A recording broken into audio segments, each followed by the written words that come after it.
SKN40 രണ്ടാം ഘട്ടം ജ്യോതിർഗമയുടെ ഭാഗമായുള്ള ബോധവൽക്കരണ പരിപാടികൾ തുടരുകയാണ്. രണ്ടാം വാരത്തിലെ പരിപാടികൾ വൈവിധ്യം കൊണ്ടും ജനകീയ പങ്കാളിത്തം കൊണ്ടും ശ്രദ്ധേയമായി.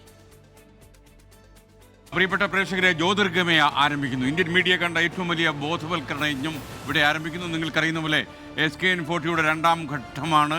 ലഹരിക്കെതിരെ നമ്മൾ തുടങ്ങി വെച്ച പോരാട്ടം തുടരുകയാണ്. സ്കൂളുകളിലും കോളേജുകളിലും വിപുലമായ ബോധവത്കരണ പരിപാടികളാണ് SKN40 രണ്ടാം ഘട്ടം ജ്യോതിർഗമയയിൽ 24 സംഘടിപ്പിക്കുന്നത്.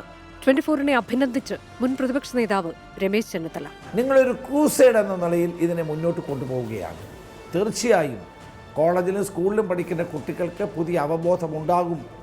അതിന് നിങ്ങൾ നടത്തുന്ന ഈ പ്രവർത്തനങ്ങൾക്ക് എൻ്റെ പൂർണ്ണ പിന്തുണ ഉണ്ടാകും. മജീഷ്യൻ ഗോപിനാഥ് മുതുകാട് ആശംസ നേർന്നു. ചലച്ചിത്രതാരം ടിനി ടോം തത്സമയം അതിഥിയായി എത്തി. ഇത് തന്നെയാണ് ചെയ്യേണ്ടത്, ഇതാണ് ചെയ്യേണ്ടത്.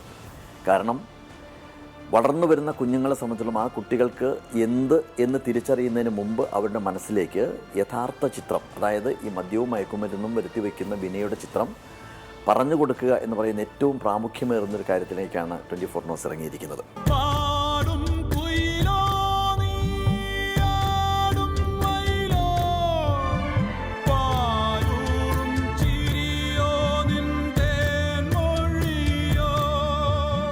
ജില്ലകളിൽ നടന്ന മയക്കുമരുന്ന് മഹാവിപത്ത് പരിപാടിയിൽ ലഹരിക്കെതിരെ പോരാട്ടം നടത്തുന്നവർ ഭാഗമായി. ലഹരിയിൽ നിന്ന് മുക്തി നേടിയവരും ലഹരി വിമുക്ത കൂട്ടായ്മയിൽ പ്രവർത്തിക്കുന്നവരും അനുഭവങ്ങൾ പങ്കുവച്ചു.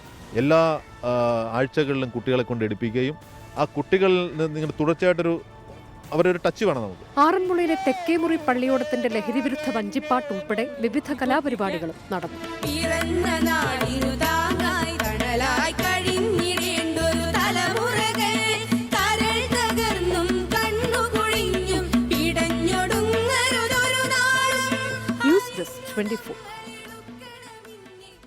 ലോകത്തെവിടെയായാലും ഏത് സമയത്തും 24 വാർത്തകളും ഓഗ്മെന്റഡ് റിയാലിറ്റി പാക്കേജുകളും എക്സ്പ്ലെയിനറുകളും വിശദമായി കാണാൻ ഞങ്ങളുടെ YouTube ചാനൽ നിങ്ങൾക്ക് സബ്സ്ക്രൈബ് ചെയ്യാം.